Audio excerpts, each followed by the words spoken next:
One of the ultimate expressions of female choice can be found high above the forest floor of Papua New Guinea.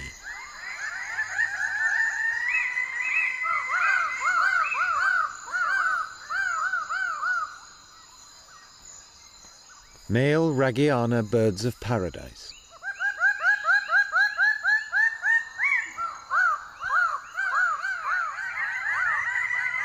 Everything about these ostentatious birds has been fashioned by countless generations of difficult-to-please hens.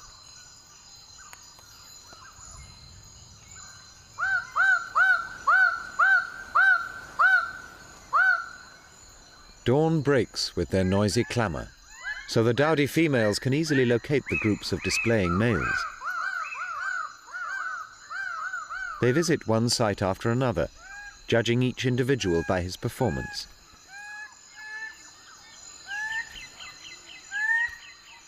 Their arrival causes a flurry of excitement.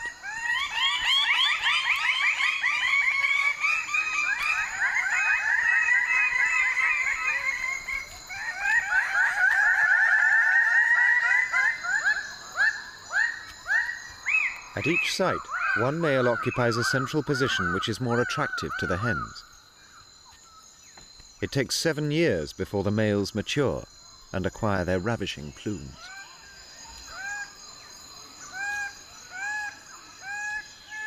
By contrast, the hens are ready to mate much sooner and tend to outnumber the males.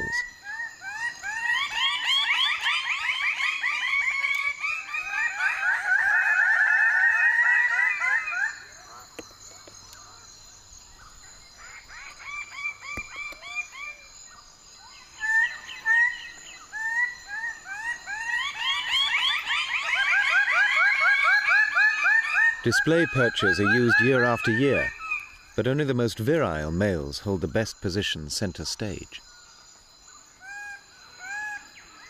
In a forest so rich in fruit, the females can rear their chicks alone.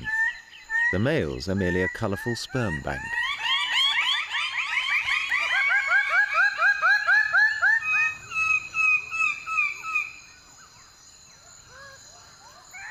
Such independence means that the hens can shop around for the most exciting males.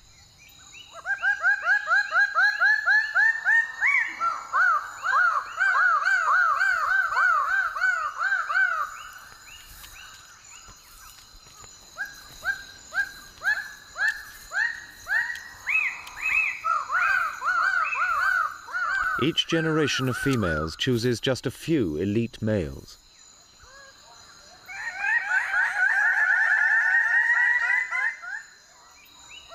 The majority are doomed never to breed.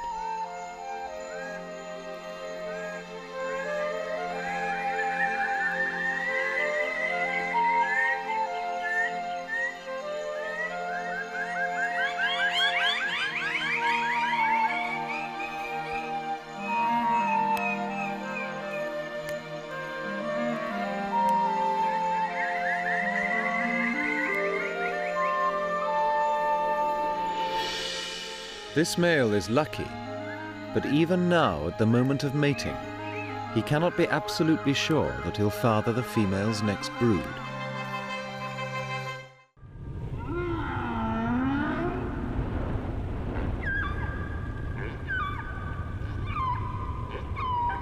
Male humpback whales repeat each other's songs and add to them so they become ever more complex and beautiful, showing off their memory as well as sheer volume.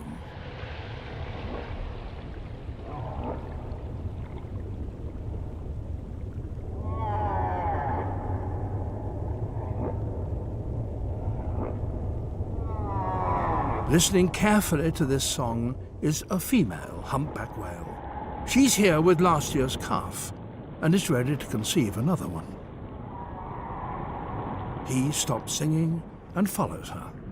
He may sing to her again, but not if he thinks other males are close by. They start to get to know each other. It's an old-fashioned, slow-motion waltz.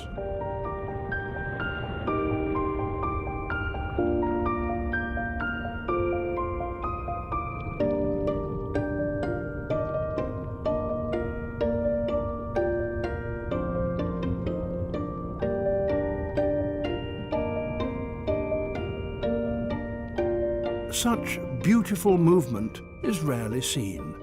Dance in the animal world is little understood.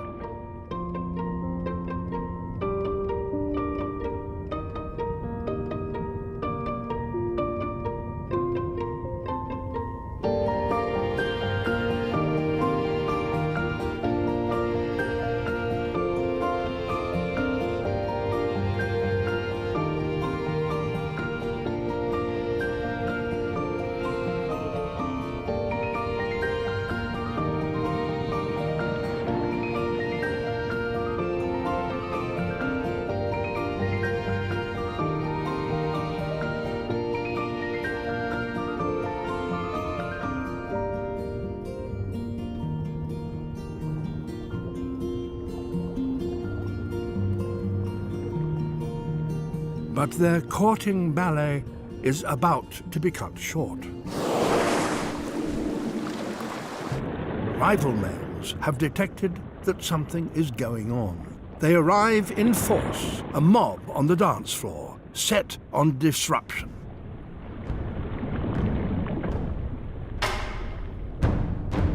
Each male tries to get beside the female and to intimidate the others. The 35-ton males are set on a fight.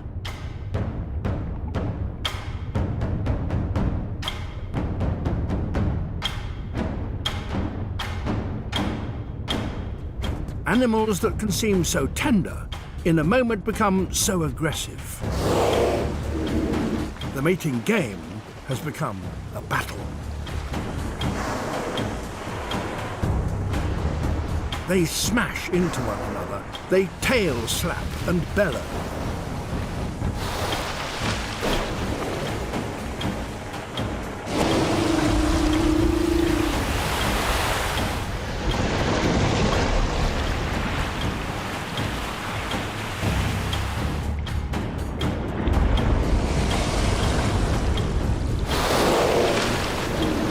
Most of this is just show, throwing their weight around.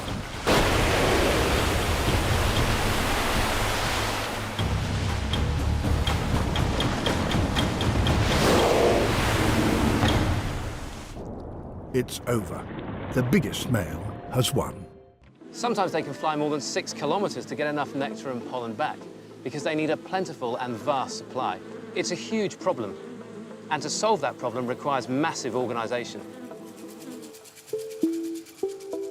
But the bees have an almost incredible solution. Adam has set up an observation hive. It's completely dark inside, and so infrared cameras reveal what's going on. There's all sorts of behaviors going on. Initially, it looks very chaotic. It looks like bees are everywhere. But you can see some vibrations going on and some movements that are actually part of a very sophisticated communication system. The bees perform a striking behavior that's key to solving the problem of gathering enough food. It's called the Waggle Dance. The Waggle Dance is a very sophisticated way of directing foragers towards nectar in the environment. So it's sat-nav for bees. It's telling them where to go. The Waggle Dance isn't just for show. This bee has found a good source of food, and she's performing a set of very precise movements to tell the others exactly where to find it. And it tells them the direction and the distance of the nectar. The best way to understand how the Waggle Dance actually works is to get up high, because then you can get a view of the landscape in which the bees are operating. This church tower gives Adam a bee's eye view of the landscape. From up here, it's easy to see where the sun lies over the landscape and where it would be if it were on the horizon. So you imagine the sun drops down to the horizon. That's the line the bees have to follow, and that's what the Waggle Dance is doing. It's giving them direction. One of the dancing bees in the hive was waggling at an angle of 5 degrees. So, if this tower were a massive beehive, the Waggle Dance would be telling us that the nectar is 5 degrees from the relative position of the sun, somewhere in that direction. But they can also advertise distance, because the duration of that waggle run, that central component, tells the bees how far away the resource is. The closer it is, the shorter the waggle run.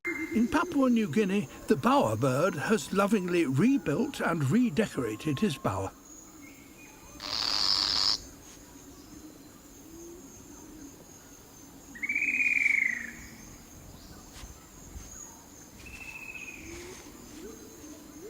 Another visitor.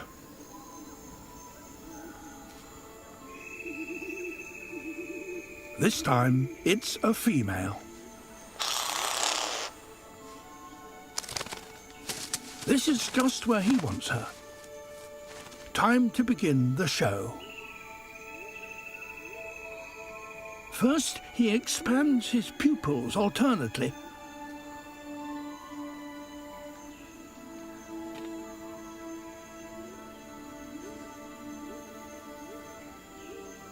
It's an oddly mesmerizing display.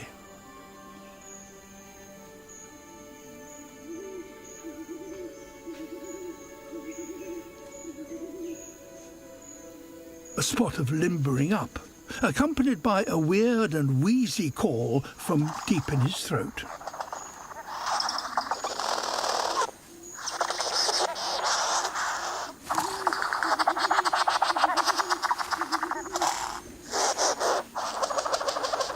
Now it's time for his grand performance.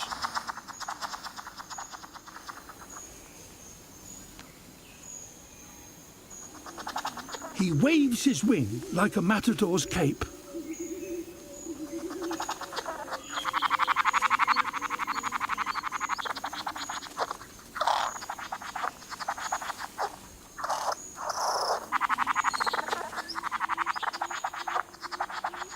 She appears to be transfixed.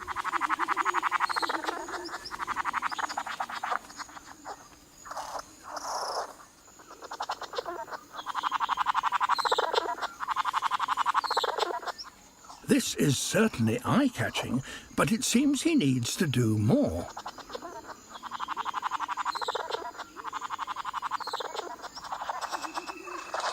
Generously, she drops him a hint.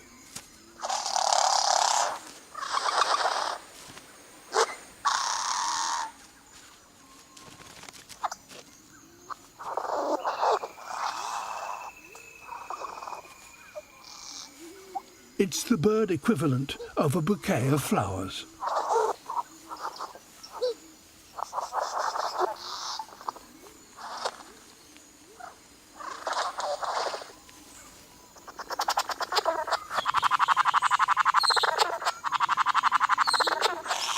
It's all going so well, it's time to get physical, with a few headbutts to her chest.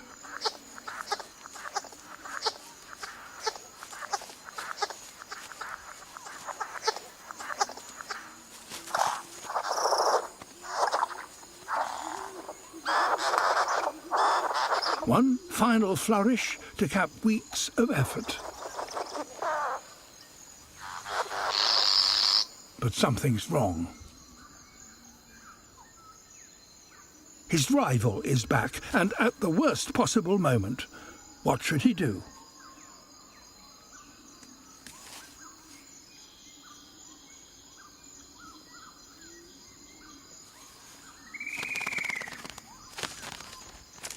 For the female, the moment has gone. Sometimes, whatever you do, things just don't work out.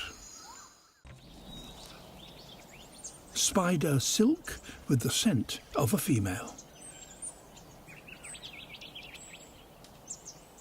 He just needs to follow it.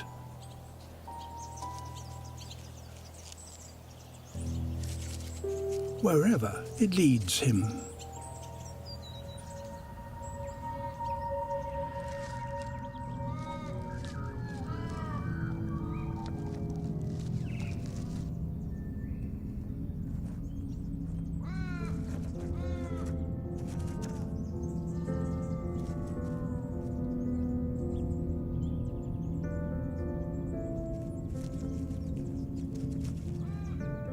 Other males have gone on the same quest and have come to a grisly end.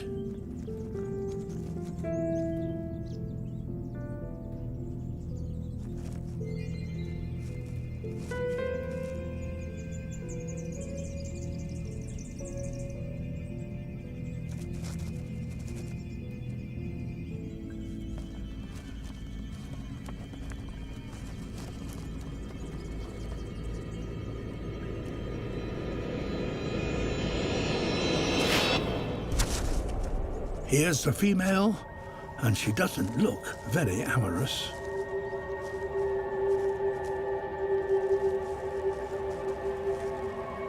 In fact, she kills every male who doesn't match up to her expectations.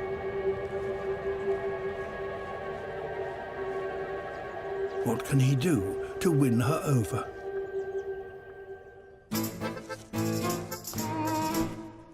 Dance.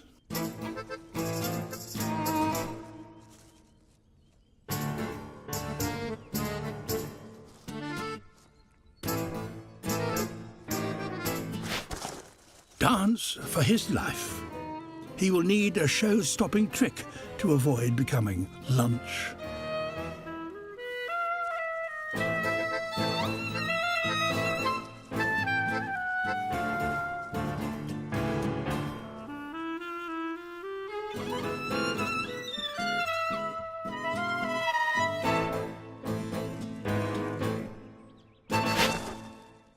With his fan unfurled, he begins an ever more complicated series of dance moves to try and seduce her.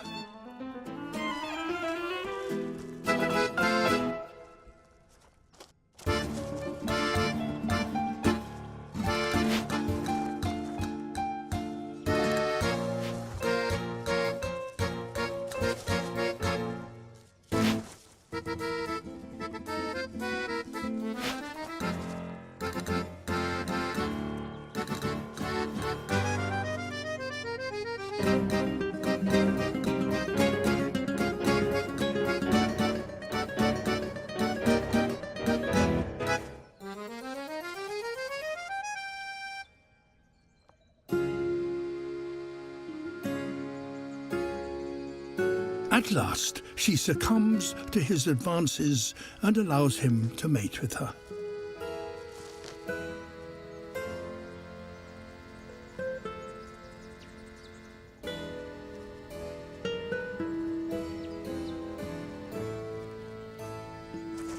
He matched her expectations.